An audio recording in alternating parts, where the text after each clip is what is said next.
مرکز دعوت الجالیات کویت کی جانب سے آن لائن تربیتی ورکشاپ کا انعقاد کیا گیا ہے۔ اس ویڈیو کو دیکھنے کے بعد ڈسکرپشن میں دیے گئے سوالات کے جوابات دیجیے اور ساتھ ہی ڈسکرپشن میں دی گئی ایکسرسائز کے مطابق عمل کیجیے۔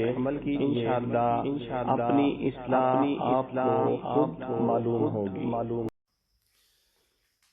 الحمد لله رب العالمين والعاقبة للمتقين والصلاة والسلام على أشرف الأنبياء والمرسلين وعلى آله وصحبه أجمعين سبحانك لا علم لنا إلا ما علمتنا إنك أنت العليم الحكيم رب اشرح لي صدري ويسر لي أمري واحلل عقدة من لساني يفقه قولي أما بعد فإن خير الحديث كتاب الله وخير الهدي هدي محمد صلى الله عليه وعلى آله وسلم وشر الأمور محدثاتها وكل محدثة بدعة وكل بدعة ضلالة وكل ضلالة في النار أعوذ بالله السميع العليم من الشيطان الرجيم بسم الله الرحمن الرحيم والذين تبوأوا الدار والإيمان من قبلهم يحبون من هاجر إليهم ولا يجدون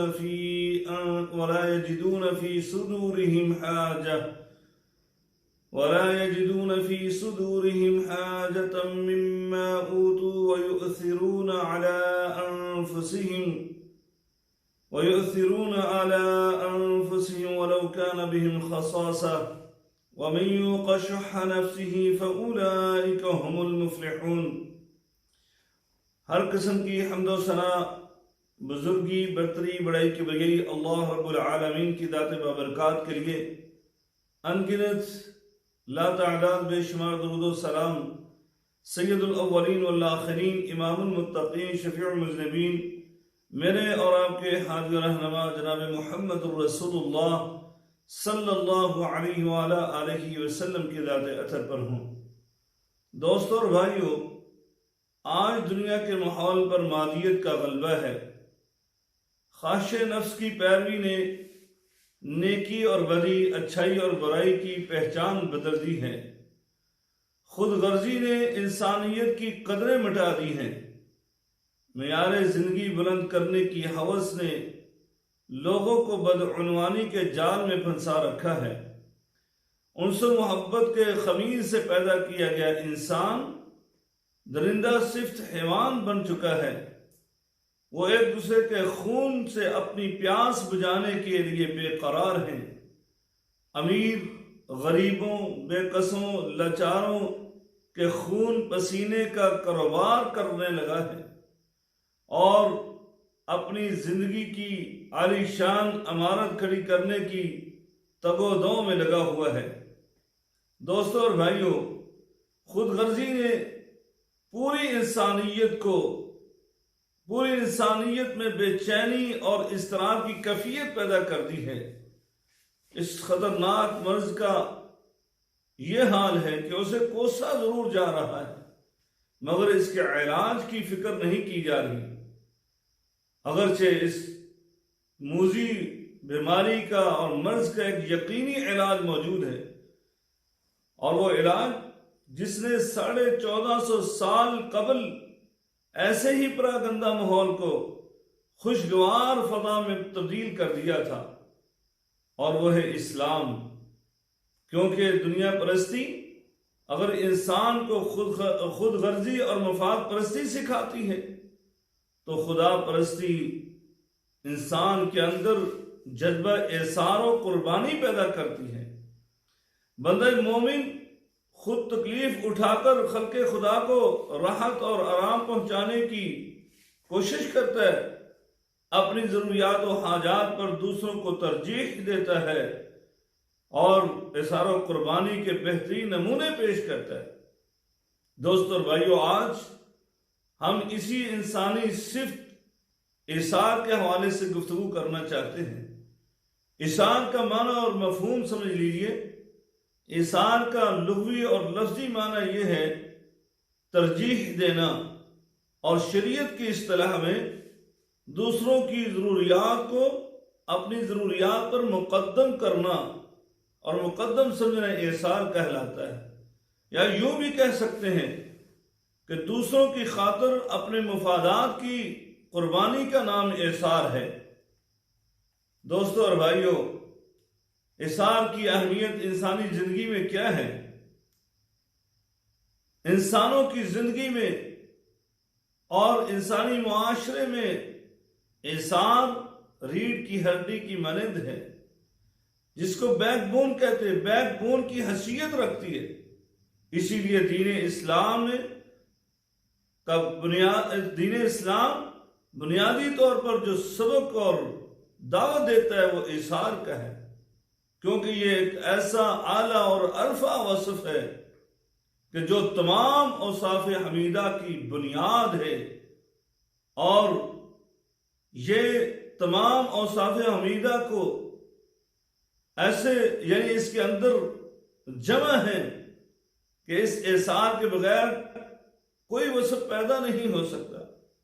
ہمدردی، عفو درگزر، صبر و تحمل، سخاوت، شجاعت، عدالت، امانت، دیانت وغیرہ جتنے بھی اوصاف حمیدہ ہیں، در حقیقت ان سب کے پیچھے ایثار کا وصف ہی کار فرما ہوتا ہے۔ یہ تمام اوصاف کی جڑ ہے، اور یہ سارے اوصاف اسی سے پھوٹتے ہیں۔ حقیقی معنی میں عظیم ہے وہ انسان، عظیم ہے وہ شخص جو ایثار کرتا ہے۔ حقیقت میں دنیا کا کوئی بھی بڑا کام ایثار کے جذبے کے بغیر پایا تکمیل تک پہنچ ہی نہیں سکتا۔ اس کی ضد جو ہے وہ خود غرضی ہے، جو تمام رذائل اخلاق، برے اخلاق کی بنیاد اور جڑ ہے۔ اللہ تبارک و تعالی نے مسلمانوں کے اوصاف بیان کرتے ہوئے ارشاد فرمایا ہے، وَيُطْعِمُونَ الطَّعَامَ عَلَى حُبِّهِ مِسْكِينًا وَيَتِيمًا وَأَسِيرًا إِنَّمَا نُطْعِمُكُمْ لِوَجْهِ اللَّهِ لَا نُرِيدُ مِنكُمْ جَزَاءً وَلَا شُكُورًا۔ اللہ فرماتے ہیں یہ بندہ مومن، اس کے بنیادی اوصاف میں سے ایثار، قربانی ایسا وصف ہے کہ وہ اپنی ضرورت کے باوجود، یعنی انسان کھانے کا حاجت مند ہے، ضرورت مند ہے، کھانے کی اس کو ضرورت ہے، اس کے باوجود وہ اپنی ضرورت کے اوپر دوسروں کو ترجیح دیتا ہے، اور دیتا کن کو ہے؟ مسکین کو، یتیم کو اور قیدیوں کو، یعنی ایسے کمزور افراد کو ترجیح دیتا ہے۔ اور اس کا بنیادی مقصد کیا ہے؟ فرمایا بنیادی مقصد صرف اور صرف اپنے رب کی رضا ہے، اللہ کی رضا کے اور خوشنودی کے لیے۔ اس لیے فرمایا انما نطعمکم لوجہ اللہ لا نرید منکم جزاء ولا شکورا، ہم تو صرف اللہ کے لیے آپ کو کھلا رہے، ہمیں آپ سے کوئی بدلہ نہیں چاہیے، نہ آپ کے شکریہ کے کلمات چاہیے۔ اللہ اکبر۔ اور اللہ تعالیٰ نے دوسرے مقام پر ایسے ہی مومن بندوں کے اوصاف بیان کرتے ہوئے ارشاد فرمایا تھا، وَيُؤْثِرُونَ عَلَىٰ أَنفُسِهِمْ وَلَوْ كَانَ بِهِمْ خَصَاصَةٌ وَمَن يُوقَ شُحَّ نَفْسِهِ فَأُولَٰئِكَ هُمُ الْمُفْلِحُونَ۔ فرمایا جو اپنی ذات پر دوسروں کو ترجیح دیتے ہیں، خواہ اپنی جگہ وہ خود محتاج ہیں، حقیقت یہ ہے کہ یہ لوگ اپنے دل کی تنگی سے بچا لیے گئے ہیں، وہی فلاح پانے والے ہیں۔ یعنی ضرورت کے باوجود وہ دوسروں کو اپنے اوپر ترجیح دیتے، اور یہ ایسے احسان و قربانی کا اظہار کرنے والے لوگ، یہ بخیلی سے بچا لیا گیا، اور جو بخیلی سے محفوظ کر لیا گیا، اللہ تعالیٰ اس کے متعلق فرماتے ہیں فَأُولَٰئِكَ هُمُ الْمُفْلِحُونَ، یہی کامیاب اور کامران ہیں۔ مفسرین نے اس آیت کے شان نزول کے حوالے سے کتب احادیث میں سے ایک حدیث ذکر کی ہے جو بڑی ہی مؤثر اور سبق آموز ہے، جس سے ایثار کی اہمیت کا اندازہ بخوبی لگایا جا سکتا ہے کہ ایک دفعہ ایک فاقہ زدہ شخص رسول اکرم صلی اللہ علیہ وسلم کی بارگاہ میں حاضر ہوا، اور آ کر اس نے اپنی بھوک کے حوالے سے ذکر کیا، اور سوء اتفاق کہ نبی کریم صلی اللہ علیہ وسلم کے تمام گھروں میں اس وقت سوائے پانی کے اور کچھ نہ تھا۔ یہاں آپ اندازہ لگائیے کہ ہمارے پاس کتنا ذخیرہ ہو، کتنا اناج ہو، اس کے باوجود ہم کتنی مہمان نوازی کرتے ہیں، کتنا غریبوں مسکینوں کو کھانا کھلاتے ہیں۔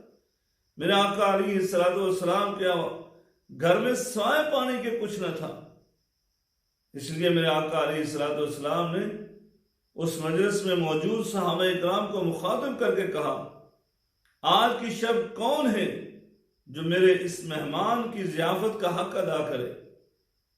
ایک انصاری صحابی جن کا نام نامی اسم گرامی ابو طلحہ تھا رضی اللہ تعالی عنہ، انہوں نے کہا، اے اللہ کے رسول، میں اس کو اپنے گھر لے کے جاتا ہوں۔ وہ جناب سیدنا ابو طلحہ اپنے گھر لے کر گئے، اپنی بیوی سے پوچھا کہ کھانے کے لیے کچھ ہے؟ انہوں نے عرض کی، سردار، ہمارے گھر میں تو کھانے کے لیے سوائے بچوں کے کھانے کے اور کچھ نہیں ہے۔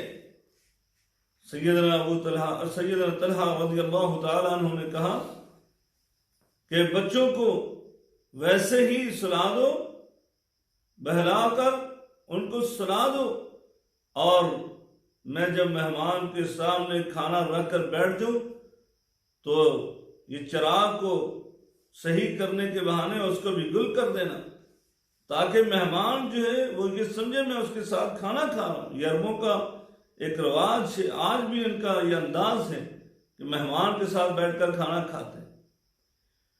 تو انہوں نے ایسے ہی کیا۔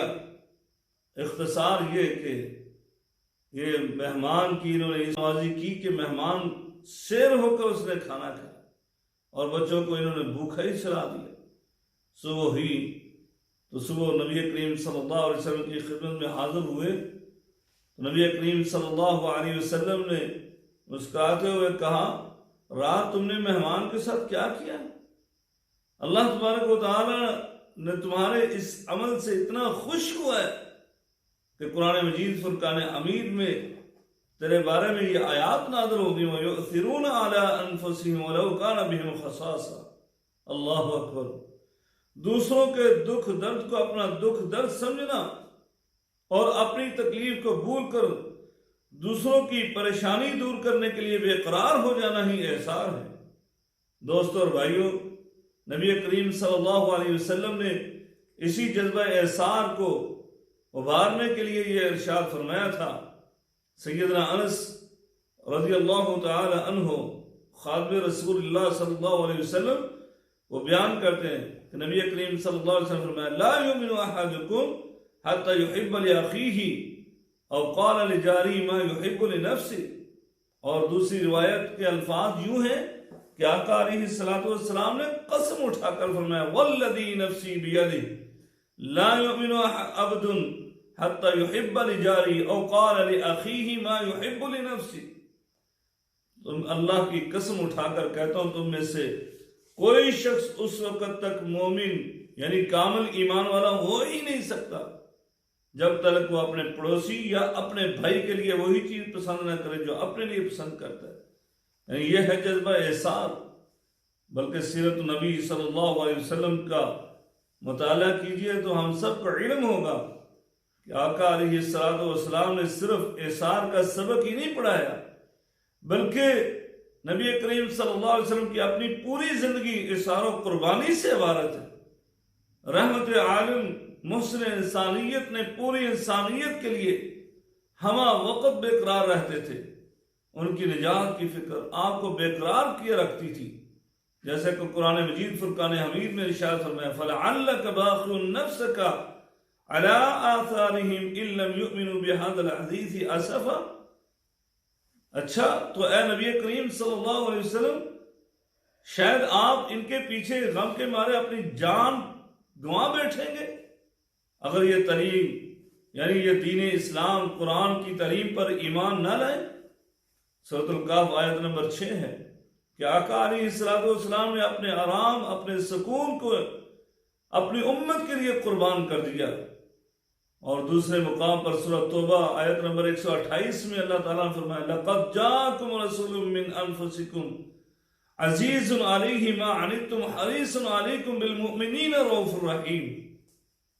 تو اسی طرح آپ اپنے اصحاب اس وقت کے موجودہ لوگوں کی ضروریات کی تکمیل کے لیے کوشاں رہتے تھے۔ بیت المال میں کچھ بھی آتا آپ فوراً تقسیم کر دیتے، اگر کچھ نہ ہوتا اور سائل آ جاتا پھر بھی آپ اس کو واپس نہ لوٹاتے، بلکہ آپ یہ فرماتے کہ جو کوئی اس کی مدد کرے گا میں اس کا قرضدار رہوں گا۔ اللہ اکبر۔ ایک موقع پر آقا علیہ السلام نے احسان اور قربانی کا یہ نمونہ پیش کیا کہ آپ نے فرمایا انا اولا بالمؤمنین من انفسہم فمن توفی من المؤمنین فترک دینا فعلی قضاؤہ ومن ترک مالا فلورثته۔ بخاری شریف کی روایت ہے، نبی کریم صلی اللہ علیہ وسلم فرمایا میں مومنوں کے نزدیک ان کی جانوں سے زیادہ حق رکھتا ہوں، جو کوئی مال و اسباب چھوڑ کر فوت ہوگا اس کے وارث جو ہیں اس کے حقدار ہوں گے، مگر جو کوئی قرض چھوڑ کر فوت ہوگا میں اسے ادا کروں گا، یہ قرض میرے اوپر ہے۔ اللہ اکبر۔ یہاں ہمیں غور کرنا چاہیے کہ آج دنیا میں ایسے کتنے مقروض ہیں جو قرض کی وجہ سے پریشان ہیں، رات کو نیند نہیں آتی ان کے پاس اتنا پیسہ نہیں ہے کہ وہ اپنا قرض ادا کر سکے، اور اسی طرح اسی معاشرے میں اسی ماحول میں ان کے رشتہ داروں عزیز و اقارب میں ایسے بے شمار صاحب ثروت مال و دولت والے لوگ موجود ہیں جو اگر تھوڑی سی توجہ کر دیں تو ایسے لوگوں کے مسائل حل ہو جائیں، یا کوئی بیت المال کا مؤثر نظم ہو جو اس قرض کی ادائیگی کر دے۔ نبی کریم صلی اللہ علیہ وسلم کے بارے میں اکثر روایات میں یہ آتا ہے کہ اکثر اوقات فاقہ کشی کی نوبت آ جاتی، اور ایسا نہیں ہوتا تھا کہ آپ نے مسلسل 3 روز تک آسودہ ہو کر کھانا کھایا۔ نبی کریم صلی اللہ علیہ وسلم کے بارے میں ام المؤمنین سیدہ عائشہ صدیقہ رضی اللہ تعالیٰ عنہ فرماتی ہیں نبی کریم صلی اللہ علیہ وسلم تا دم حیات کبھی مسلسل 3 روز پیٹ بھر کر کھانا نہیں کھایا۔ اگر ہم چاہتے تو خوب شکم سیر ہو سکتے تھے، لیکن اپنے اوپر دوسروں کو ترجیح دیتے تھے۔ نبی کریم صلی اللہ علیہ وسلم ام المؤمنین فرماتی ہے کہ آپ نے صرف اس بنا پر 3 دن مسلسل پیٹ بھر کر کھانا نہیں کھایا، سیر ہو کر کھانا نہیں کھایا۔ وجہ کیا تھی؟ آپ فرماتی ہیں کہ ہم اپنے اوپر دوسروں کو ترجیح دیتے تھے۔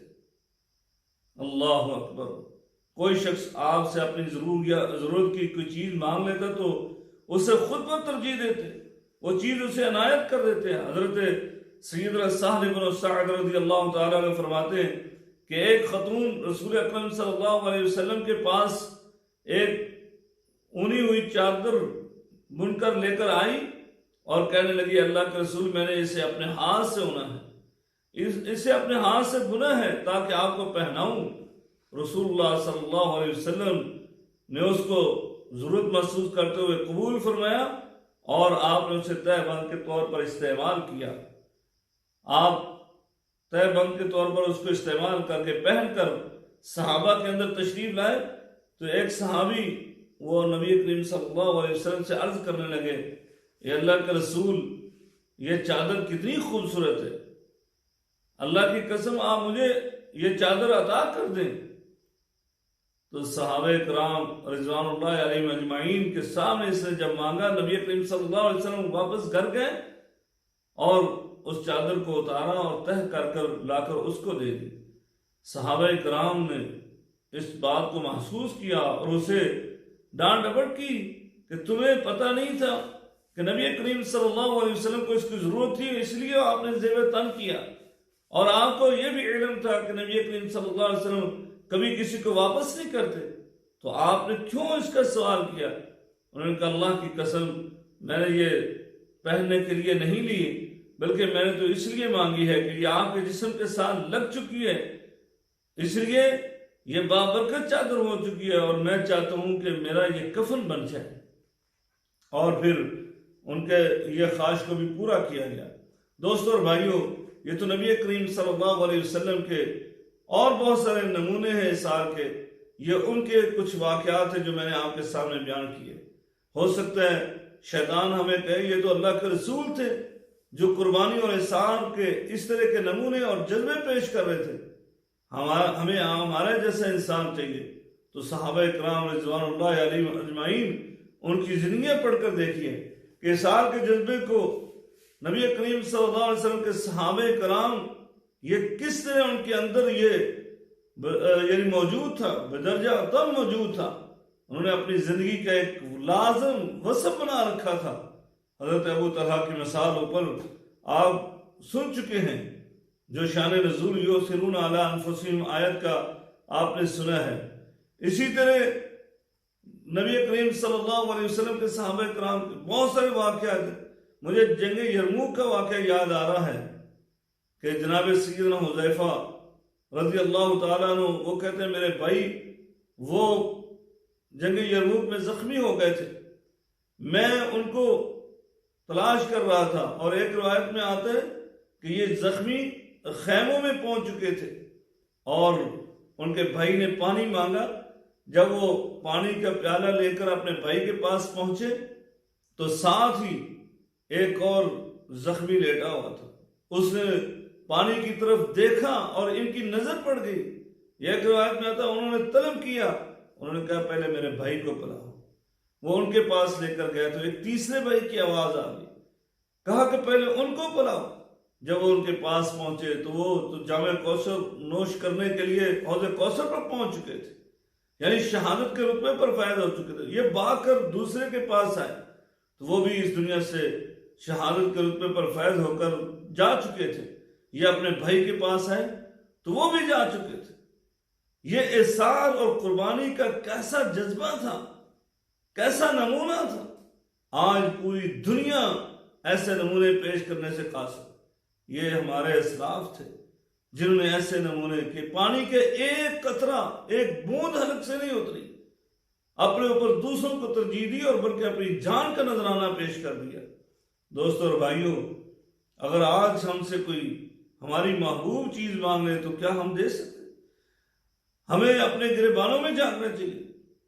بسا اوقات یہاں تو یہ معاملہ ہے، ایک چیز مجھے پسند آ گئی اور اسی طرح وہی چیز میرے دوسرے بھائی کو پسند ہے، ہماری اس چیز کو حاصل کرنے کے لیے دوڑ لگ جاتی ہے، مقابلہ ہونے لگتا ہے، اس کو ہم مقصد حیات بنا لیتے ہیں، اور کبھی کبھی اس چیز کو حاصل کرنے کے لیے انا کا مسئلہ بنا لیتے ہیں، اور یہاں تک کہ لڑائی اور جھگڑے کی نوبت آ جاتی ہے، دنگا فساد ہو جاتا ہے۔ یعنی انسان کے سار کا امتحان ہے یہ دوستو۔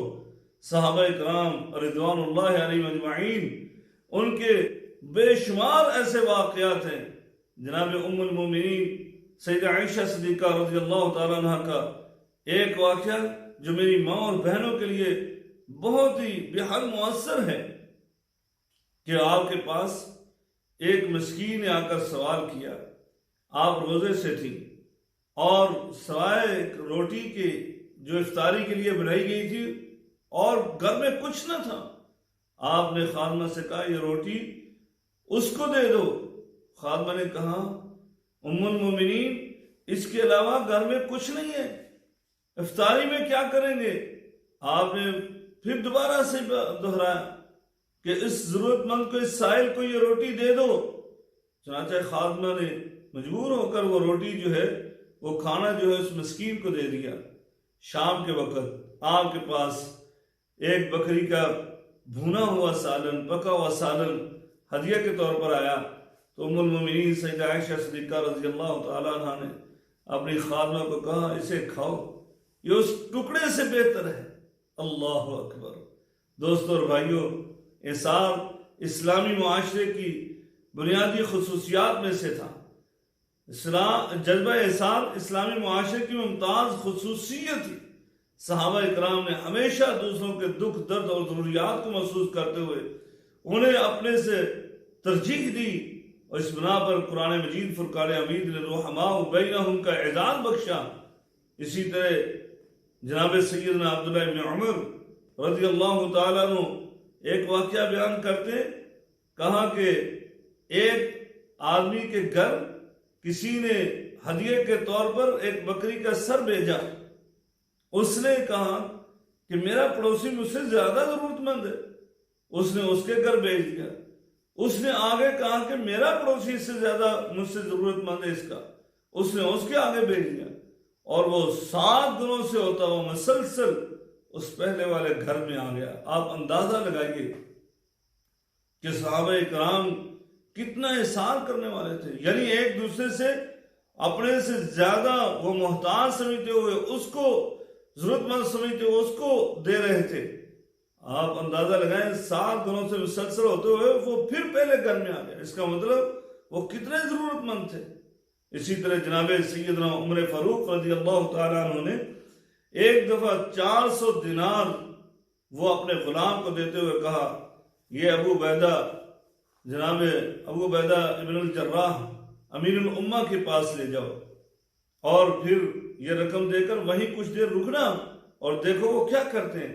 جناب سیدنا ابو عبیدہ رضی اللہ تعالیٰ عنہ نے وہ رقم لے کر دعا دی اور پھر اپنی ایک لونڈی کو بلایا, اپنی باندی کو بلایا اور اس تھیلی سے پیسے نکال کر دینے لگے.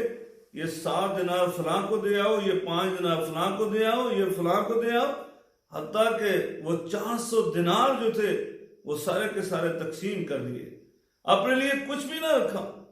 اسی طرح آپ نے پھر دوبارہ سے 400 دینار اسی غلام کو دے کر سیدنا معاذ بن جبل رضی اللہ تعالی عنہ کے پاس روانہ کیا اور پھر کہا کہ دیکھنا وہ کیا کرتے ہیں. جب ان کے پاس پہنچا تو انہوں نے بھی ویسے ہی معاملہ کیا. اس میں سے رقم نکالتے, کہتے فلاں کو دے آؤ, فلاں کو دے آؤ. اسی اثنا میں آپ کی زوجہ محترمہ نے کہا بخدا ہم بھی مسکین ہیں, کچھ تو روک لیجئے, اس وقت ہم بہت ضرورت مند ہیں. اور جناب سیدنا معاذ کے پاس اس وقت صرف 2 دینار بچے تھے تو آپ نے وہ 2 دینار جو ہیں ان کو دے دیے. اب غلام نے آ کر سارا ماجرا جناب سیدنا عمر فاروق رضی اللہ تعالیٰ عنہ کو سنایا. جناب سیدنا عمر فاروق رضی اللہ تعالیٰ عنہ بے انتہا خوش ہوئے. کہاں ابھی تک نبی کریم صلی اللہ علیہ وسلم کے صحابہ کے اندر جذبہ احسان موجود ہے. اللہ وہ جذبہ احسان جس کی نبی کریم صلی اللہ علیہ وسلم نے پہلے دن بنیاد ڈالی تھی. مواخات مدینہ یعنی ہجرت کرنے کے بعد آپ نے پہلے دن مدینے میں قدم رکھا, آپ نے مواخات مدینہ قائم کی, مہاجروں کو انصاریوں کے بھائی بنایا اور انہوں نے احسار کے وہ جذبے پیش کیے جو اللہ تعالیٰ نے قرآن مجید میں پیش کیے ہیں. والذین تبوأوا الدار والایمان من قبل یحبون من ہاجر الیہم ولا یجدون فی صدورہم حاجہ مما اوتوا ویؤثرون علی انفسہم ولو کان بہم خصاصہ ومن یوق شح نفسہ فاولئک هم المفلحون. دوستو اور بھائیو, یہاں میں ایک بات کر کے اپنی بات کو ختم کرتا ہوں کہ انسان جب کسی کو قرض دیتا ہے تو پھر وہ اس کا حق ہے کہ وہ اس کو وقت معینہ پر لوٹائے, لیکن اگر مقروض کسی مجبوری کی بنا پر یا تنگدستی کی بنا پر اس قرض کو وقت پر نہیں لٹا سکتا تو اس کو مہلت دینی چاہیے. بہرصورت قرض ایک حق ہے جو اسے ادا کرنا ہی ہے اور وصول کرنے والے کو وصول کرنا ہی ہے, لیکن اگر وہ مہلت دے تو بہت ہی بہتر ہے.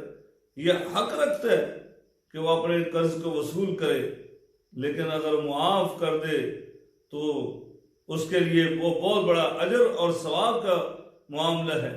میں نے یہ اس لیے بتایا کہ جناب سیدنا قیس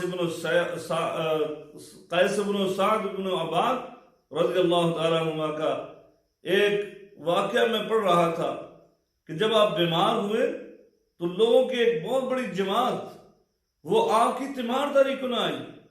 آپ کو بڑی حیرانگی ہوئی کہ وہ میرے جاننے والے, میرے دوست و احباب, میری مرض اتنی بڑھ چکی ہے کہ میں قریب المرگ ہوں, لیکن وہ لوگ میری تیمارداری کو نہیں آئے.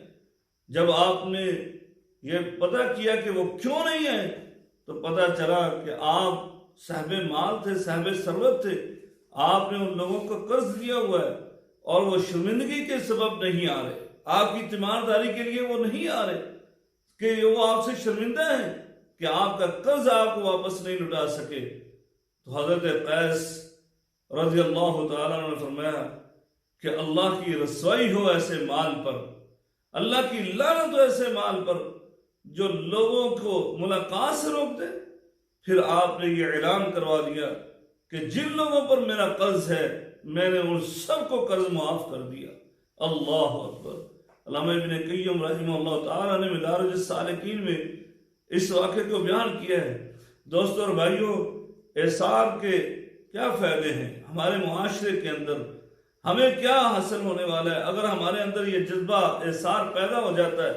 تو رضا الہی نصیب ہوتی ہے۔ سب سے پہلے میں ہمیشہ جتنے بھی اوصاف حمیدہ ہم نے پہلے بیان کیے، جتنے بھی اخلاق کے اوصاف بیان کیے، ان میں نے آپ کو بتایا کہ فوائد میں سب سے پہلا فائدہ جو ہوتا ہے وہ رضا الہی نصیب ہوتی ہے، اور اس اعصار سے بھی ایسا ہی ہے۔ اور دوسرا فائدہ یہ ہے کہ اخوت بھائی چارے کو فروغ ملتا ہے۔ نمبر 3، اسلامی معاشرہ مستحکم اور مضبوط ہو جاتا ہے۔ نمبر 4، معاشرے میں امن و امان کی فضا قائم ہو جاتی ہے۔ نمبر 5، آپس میں پیار، محبت اور مودت، الفت پیدا ہو جاتی ہے۔ نمبر 6، ہمدردی کا جذبہ وہ پروان چڑھتا ہے۔ جب تک اعصار کی کیفیت تمام افراد میں پیدا نہ ہوگی اس وقت تک شر و فساد کا ماحول نہیں بدل سکتا، نہ بہتری کی توقع کی جا سکتی ہے، بلکہ خود غرضی کی آگ تیز ہوتی چلی جائے گی جس سے سماج جھلستا رہے گا۔ اعصار ہی، قربانی ہی وہ پانی ہے جو اس آگ کو بجھا سکتی ہے۔ اللہ تبارک و تعالیٰ سے دعا ہے